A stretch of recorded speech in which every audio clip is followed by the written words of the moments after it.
ಮೊದಲನೇ ವಿಶ್ವ ಯುದ್ಧದ ನಂತರ ಅನೇಕ ಸಾಮ್ರಾಜ್ಯಗಳು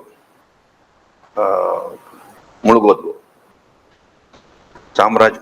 for example Austro Hungarian empire ಮುಳುಗೋಯ್ತು, ಟರ್ಕಿಶ್ ಎಂಪೈರ್ ಮುಳುಗೋಯ್ತು, ಜರ್ಮನ್ ಎಂಪೈರ್ ಮುಳುಗೋಯ್ತು, ಆಯ್ತಾ, ರಷ್ಯನ್ ಎಂಪೈರ್ ಕೂಡ ಮುಳುಗೋಯ್ತು. And number of countries were born. For example from the Austro Hungarian empire, Austro Hungarian ಸಾಮ್ರಾಜ್ಯದಿಂದ 4 ರಾಜ್ಯಗಳು, ದೇಶಗಳು ಹುಟ್ಕೊಂಡ್ವು. Austria, Hungary, Yugoslavia, Czechoslovakia. 4 countries were born. Russian Empire collapsed, and from Russian Empire we have new countries being formed. Estonia, Latvia, Lithuania, Finland, and Poland. These are countries born after World War I. And when the First World War was going on, Russia experienced a revolution. Russiaದಲ್ಲಿ ಒಂದು ಕ್ರಾಂತಿ ಆಗುತ್ತೆ 1917ರಲ್ಲಿ, ಮೊದಲನೇ ವಿಶ್ವ ಯುದ್ಧ ನಡೀತಿರುವಾಗ. ಈ ಕ್ರಾಂತಿಯಲ್ಲಿ ಈ ಕ್ರಾಂತಿನ ನಡೆಸಿದವರು Lenin, Vladimir ಉಲ್ಯನೋವ್ Lenin ಅಂತ, short Lenin. And Russia became the first communist country in the world. Russia was ruled by a monarch. It had a monarchy, Romanov dynasty. Romanov ಮನೆತನ ಆಳ್ತಿತ್ತು. ಸೊ ರೋಮನಾವ್ ಮನೆತನದ ರಾಜ ನಿಕೋಲಸ್, ಝಾರ್ ನಿಕೋಲಸ್, 2ನೇ Nicolas ತನ್ನ ಸಿಂಹಾಸನವನ್ನ ಬಿಟ್ಕೊಡ್ತಾನೆ. ಬಿಟ್ಕೊಟ್ಟಾಗ ಒಂದು ಕ್ರಾಂತಿ ಆಗುತ್ತೆ. And Russia became the first communist country in the world. And we have the birth of the USSR, 1921, formal establishment of the USSR, Union of Soviet Socialist Republics. ಹೊಸ ರಾಷ್ಟ್ರ ಹುಟ್ಟುತ್ತೆ USSR ಅಂತ, following the Russian Revolution. Similarly, Turkey became a republic. Turkish Empire collapsed. Turkey became a republic under Mustafa Kemal Pasha. And Germany became a republic. German Empire also collapsed. Germany became a republic. So you have large-scale redrawing of the map of the world. ವಿಶ್ವದ ಮ್ಯಾಪ್ನ change ಮಾಡಲಾಯಿತು. ಯಾಕಂದ್ರೆ ಸಾಮ್ರಾಜ್ಯಗಳು ಮುಳುಗೋಗಿ ಅನೇಕ ರಾಷ್ಟ್ರಗಳು, ಹೊಸ ರಾಷ್ಟ್ರಗಳು ಹುಟ್ಕೊಂಡ್ವು. ಒಂದು ಹೊಸ international ಬಾಡಿನ ಸ್ಥಾಪನೆ ಮಾಡ್ತಾರೆ ಮೊದಲನೇ ವಿಶ್ವ ಯುದ್ಧದ ನಂತರ, ಲೀಗ್ ಆಫ್ ನೇಷನ್ಸ್ ಅಂತ. This was established to maintain international peace and order. Then the germs of the Second World War are contained in the First World War.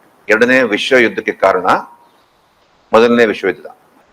ಅದರ ಬೀಜ, ಎರಡನೇ ವಿಶ್ವ ಯುದ್ಧದ ಬೀಜ ಮೊದಲನೇ ವಿಶ್ವ ಯುದ್ಧದ ಬೀಜ ಮುಕ್ತಾಯ ನಂತರ ಬಿತ್ತಿದ್ದು.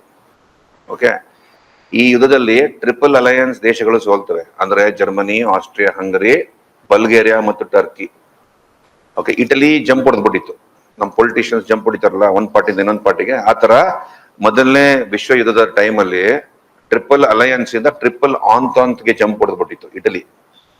ಸೊ ಈ ಉಳಿದಿದ್ದ 4 ದೇಶ, Germany, Austria, Hungary, Bulgaria, Turkey, ಈ ದೇಶಗಳು ಸೋಲ್ತವೆ ಮೊದಲನೇ ವಿಶ್ವ ಯುದ್ಧದಲ್ಲಿ. ಆಮೇಲೆ ಇಂಗ್ಲೆಂಡು, ಫ್ರಾನ್ಸು, ರಷ್ಯಾ ಗೆಲ್ತವೆ. ಯುದ್ಧ ಲಾಸ್ಟ್ 1 year ಇರುವಾಗ ಅಮೆರಿಕ ಜಾಯ್ನ್ ಆಯ್ತು. ಅಮೆರಿಕ ಈ ಮೊದಲನೇ ವಿಶ್ವ ಯುದ್ಧದಲ್ಲಿ ಜಾಯ್ನ್ ಆಯ್ತು. ಏನಕ್ಕೆ ಜಾಯ್ನ್ ಆಯ್ತು ಆಮೇಲೆ ಹೇಳ್ತೀನಿ, ಅಲ್ಲಿಗೆ ಬರೋಣ ಆಮೇಲೆ. ಹೌದು, ಅದು she was minding a business till then. ಆಯ್ತಾ, ಶಿ ವಾಸ್ ಮೈಂಡಿಂಗ್. ಈ ಜರ್ಮನ್ಸ್ ಹೋಗಿ ಅಮೆರಿಕಾಗೆ ಪೋಕ್ ಮಾಡಿದ್ರು, ತಿವಿದಾಗ ಅಮೆರಿಕ ಜಾಯ್ನ್ ಆಯ್ತು ಮೊದಲನೇ ವಿಶ್ವ ಯುದ್ಧಕ್ಕೆ. ಅದೇ ರೀತಿ ಎರಡನೇ ವಿಶ್ವ ಯುದ್ಧದ ಟೈಮಲ್ಲಿ ಅದ್ರ ಪಾಡಕ್ಕೆ ಮಲಗಿತ್ತು ಅಮೆರಿಕ. ಜಪಾನ್ ಹೋಗಿ ಅದಕ್ಕೆ ತಿವಿದ್ರು, ಇಲ್ಲಿ ಪರ್ಲ್ ಹಾರ್ಬರ್ ಅಲ್ಲಿ. ಆಗ ಎದ್ಬಿಟ್ಟು ಬಾಂಬ್ ಹಾಕ್ಬಿಟ್ರು ಜಪಾನ್ ಮೇಲೆ. ಹಿರೋಶಿಮಾ ನಾಗಾಸಾಕಿ ಹ್ಯಾಪಂಡ್ ಇದೆ ಅಂತ ಹೇಳಿ ನಾನು ಹೇಳಿದ್ದಲ್ಲ, ಅದು ಒಬ್ಬ ಜಪನೀಸ್ ಕಮಾಂಡರ್ ಹೇಳ್ತಾನೆ. ಏನೋ commander of the Japanese forces, unified commander of the Japanese forces, Isoroku Yamamoto ಅಂತ. ಇಸುರುಕು ಯಮಮೋಟೋ ಪರ್ಲ್ ಹಾರ್ಬರ್ ಮೇಲೆ ಅಟ್ಯಾಕ್ ಮಾಡ್ಬಿಟ್ಟು 2 ಸತಿ 2 waves ಅಲ್ಲಿ ಅಟ್ಯಾಕ್ ಮಾಡ್ತಾರೆ ಜಾಪನೀಸ್. 3ನೇ ವೇವ್ನ ತೆಗೆದು ಕಾಲ್ ಆಫ್ ಮಾಡ್ಬಿಡ್ತಾನೆ, because the element of surprise is gone ಅಂತ. ಆಮೇಲೆ ಒಂದು ಮಾತು ಹೇಳ್ತಾನೆ, we have woken up a sleeping giant ಅಂತ. ಮಲಗಿರುವ ಜೈಂಟ್ ಅಂದ್ರೆ ಗೊತ್ತಲ್ಲ, ರಾಕ್ಷಸ. ಮಲಗಿರುವ ರಾಕ್ಷಸನ ನಾವು ಎಬ್ಸಿದೀವಿ ಅಂತ ಹೇಳ್ತಾನೆ. And that's what happened. After 4 years, Japan experienced an attack from America. Bombs were dropped. So America was minding her business. The Germans went and invited her wrath. How it happened, I'll come to that later. So here, what was India's role in the First World War? India was a colony of the British. British dragged us into First World War. ನಮ್ಮನ್ನ ಎಳ್ಕೊಂಡು ಹೋಗ್ಬಿಟ್ರು ಒಳಗೆ. They made us a belligerent, ನಾವು ಅಗ್ರೆಸರ್ ಅಂತ declare ಮಾಡ್ಬಿಟ್ರು ಬ್ರಿಟಿಷರು. 75,000 ಜನ ಸೋಲ್ಜರ್ಗಳು, 75,000 70 to 75 Indian 1,000 soldiers died or were found missing. ಕಳೆದೋದ್ರು, ಎಲ್ಲೋದ್ರು ಗೊತ್ತಿಲ್ಲ. ಕಳೆದೋದ್ರು ಅಂದ್ರೆ ಸತ್ತೋಗಿರ್ತಾರೆ, ಬಟ್ ಅವ್ರ ಶವ ಸಿಕ್ಕಿರಲ್ಲ. So 70 to 75,000 Indian soldiers were died in this war, or they were found missing.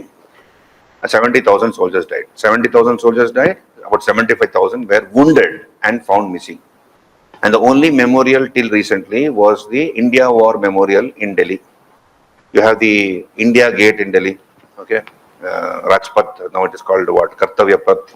Rajpath alli India Gate ide. Alli there are about more than 80,000 names of soldiers, including many British soldiers. That was the only war memorial till recently.